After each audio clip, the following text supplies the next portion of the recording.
Dan sekarang ini penonton sudah pastinya kita akan berbicara berkenaan Anugerah Enterprise 50, bagaimana melalui penganugerahan ini dapat memacu PKS menuju ke arah keunggulan global. Jadi kita bersama dengan Tuan Rizal Naini yang merupakan Ketua Pegawai Eksekutif SME Corp. Assalamualaikum Tuan. Waalaikumsalam. Menawar. Baik Tuan, mungkin untuk permulaan ini Tuan boleh kongsikan sedikit latar belakang berkenaan Enterprise 50 ini Tuan. Okey. Pertamanya saya ingin mengucapkan terima kasih kepada RTM kerana sudi menjemput saya dalam sesi Selamat Pagi Malaysia pada pagi ini, dan juga mengucapkan selamat hari raya lah kepada penonton Selamat Pagi Malaysia. Anugerah Enterprise 50 ataupun lebih dikenali dengan E50 ini adalah satu program anugerah berprestij, merupakan program tahunan yang mana ia merupakan satu program anjuran SME Corp Malaysia di bawah Kementerian Pembangunan Usahawan dan Koperasi bekerjasama dengan Deloitte Malaysia yang merupakan penganjur bersama serta disokong oleh rakan-rakan strategik seperti MIDF, SME Bank, RHB Bank, serta Media Prima, Malaysia SME, begitu juga dengan RAMS Holding Berhad, ya, dan juga TM Unify. Jadi program ini dikatakan berprestij kerana kita setiap tahun kita akan memilih 50 PKS yang terbaik, ya, dan berdasarkan faktor kewangan serta juga kecekapan operasi pengurusan PKS tersebut. Dan ia merupakan satu program yang bertujuan untuk mendorong tahap kecemerlangan PKS itu sendiri ke arah yang lebih tinggi dan juga membangun ekonomi negara.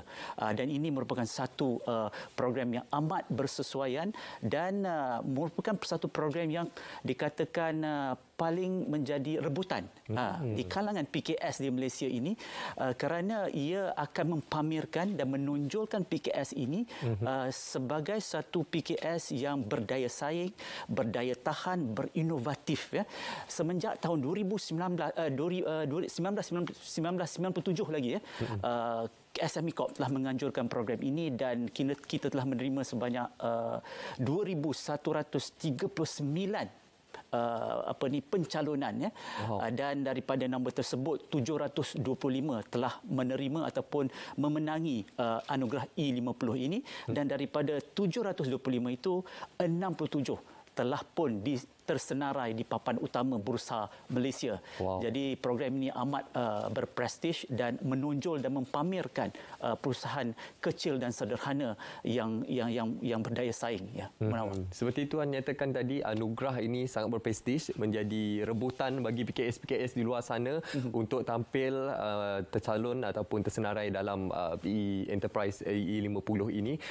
Bagaimana Tuan boleh kongsikan kepada PKS-PKS di luar sana, apakah antara ciri-ciri ataupun kelayakan yang perlu ada untuk melayakkan mereka tercalon dalam E50 ini, Puan?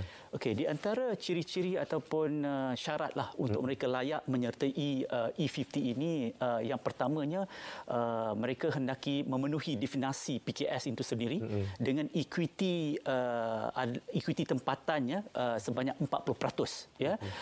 Dan seterusnya mereka perlu menjalani penarafan skor, iaitu program penarafan daya saing PKS untuk peningkatan, sekurang-kurangnya star rating ataupun bintang 4 perlu mereka dapati, ya.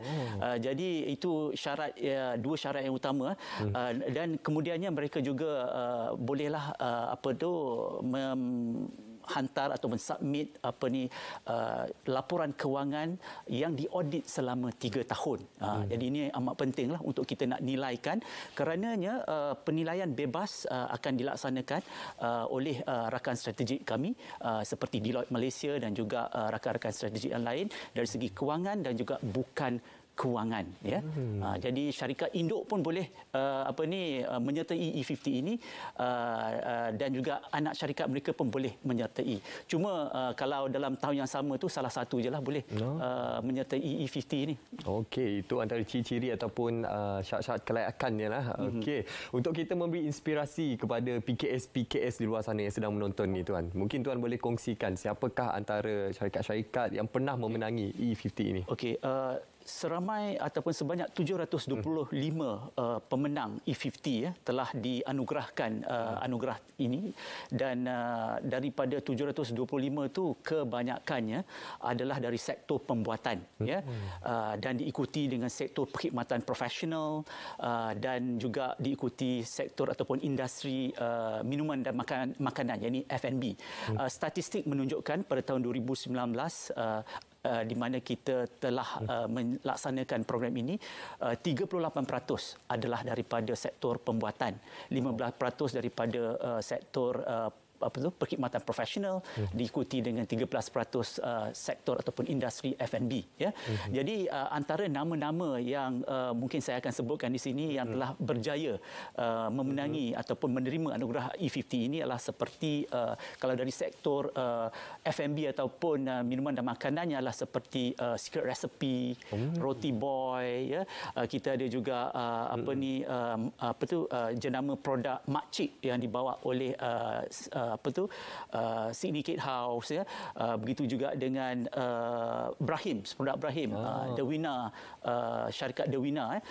Dari segi sektor pembuatan, syarikat seperti Ideal Healthcare merupakan pengeluar produk peranti kesihatan, begitu juga dengan seperti Top Glove.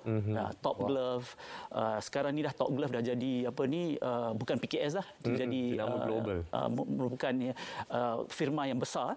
Begitu juga dengan macam Siti Khadijah, apparel, begitu juga kalau perkhidmatan, kalau kita tahu Profesor Muhaya Lasik Center juga mendapat anugerah E50 ini, dan ini merupakan jenama-jenama yang kita sering dengari. Betul. yang terkenal, dan ia juga merupakan satu inisiatif untuk kita membawa jenama-jenama ini di persada dunia menjadi jenama Malaysia di peringkat antarabangsa. Wow, apabila tuan menyenaraikan nama-nama jenama di bawah PKS yang pernah memenangi E50 ini, semua nama-nama yang kita sering kali dengar di dalam kehidupan seharian kita. Jadi tuan, mungkin boleh kongsikan juga apa kelebihan dan juga manfaat untuk PKS apabila mereka memenangi anugerah E50 ini.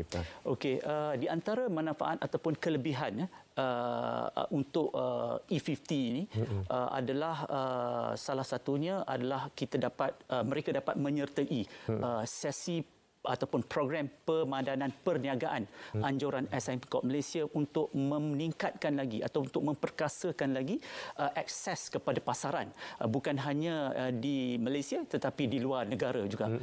Begitu juga mereka boleh menyertai aktiviti-aktiviti publicity dan promosi anjuran SME Corp Malaysia, dan mereka juga bolehlah mendapat bantuan daripada rakan-rakan strategik kita, terutamanya akses kepada pembiayaan secara green lane oleh rakan strategik seperti RHB Bank, SME Bank, begitu juga dengan MIDF. Di samping itu banyak lagi faedah yang akan boleh mereka dapati, contohnya dengan adanya logo E50 tersebut untuk mereka letakkan sebagai image corporate ataupun bahan-bahan promosi, maka ia menunjukkan ini adalah satu anugerah kecemerlangan kepada PKS yang telah berdaya saing, berdaya tahan dan juga berinovatif. Wow, pastinya para PKS di luar sana juga ingin tahu bila sebenarnya anugerah Enterprise 50 ini ataupun E50 ini akan dilaksanakan, bila tarikh tutupnya tuan, mungkin dari segi perincian. Buat masa ini kita di dalam fasa pelaksanaan dan untuk mencari lebih ramai lagi penyertaan sehingga 30 Jun. Jadi untuk PKS di luar sana, silalah sertai program ini, dan selepas 30 Jun tu dalam bulan Julai dan dalam bulan Ogos kita akan menilai seperti saya sebutkan tadi, dia punya faktor kewangan dan juga kecekapan operasi pengurusan, dan pada bulan November nanti kita akan raikan the top 50 of SMEs di Malaysia ini. Bulan November nanti acara kemuncaknya tuan, pasti akan dinanti-nantikan oleh semua PKS di luar sana.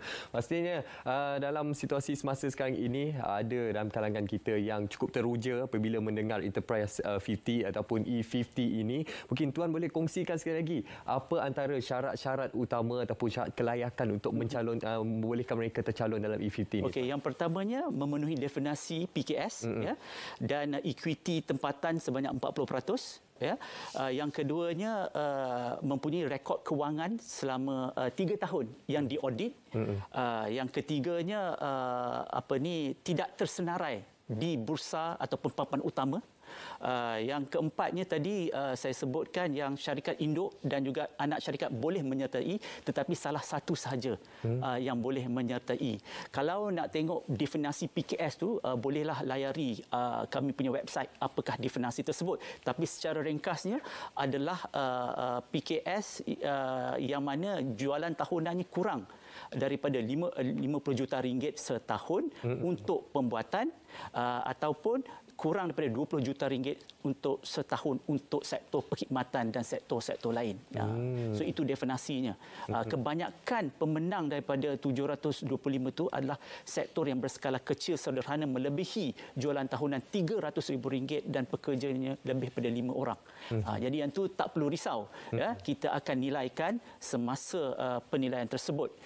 Cuma hubungi kami, kita mempunyai website e50.com.my ya, dan dalam laman sesawang tersebut mempunyai syarat-syarat bagaimana nak apply dan sebagainya, ataupun hubungi terus dengan SME Corp Malaysia.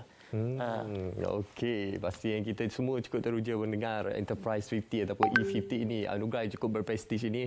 Mungkin ada kata-kata akhir daripada Tuan sendiri yang Tuan ingin sampaikan secara terus kepada PKS-PKS yang sedang menonton. Jadi kata-kata akhir saya di sini adalah rebutlah peluang yang ada ini untuk menyertai E50 kepada semua PKS di Malaysia di luar sana, kerana dengan menyertai E50 ini, ia dapat meningkatkan lagi perniagaan anda, juga ia dapat memberi manfaat dan kelebihan yang saya nyatakan tadi, sesi pemadanan perniagaan, publicity dan promosi dan sebagainya, dan seterusnya. Dia akan membangunkan lagi ekonomi negara, dan ia merupakan satu, orang cakap, aset negara menjadi PKS yang berproduktif, berinovatif, seterusnya akan menjadi pemain global di peringkat antarabangsa. Jadi kepada PKS-PKS di luar sana ingin mengetahui dengan lebih lanjut lagi, anda boleh terus saja layari laman sesawang e50.com.my. Pastinya ini merupakan satu anugerah yang sangat berprestij, dinanti-nantikan oleh semua PKS di luar sana. InsyaAllah dengan adanya penganugerahan ini dapat melonjakkan lagi ekonomi negara kita, khususnya dalam kalangan PKS-PKS, untuk membawa mereka ke mata dunia, Tuan. Betul. InsyaAllah. Jadi ini merupakan satu kesempatan yang sangat baiklah untuk kita sampaikan kepada masyarakat di sana, khususnya kepada golongan PKS. Jadi terima kasih kita ucapkan kepada Tuan Rizal Naini yang merupakan Ketua Pegawai Eksekutif SME Corp. Selamat maju jaya kami ucapkan untuk anugerah Enterprise 50 ini, Tuan. Terima kasih, Munawar.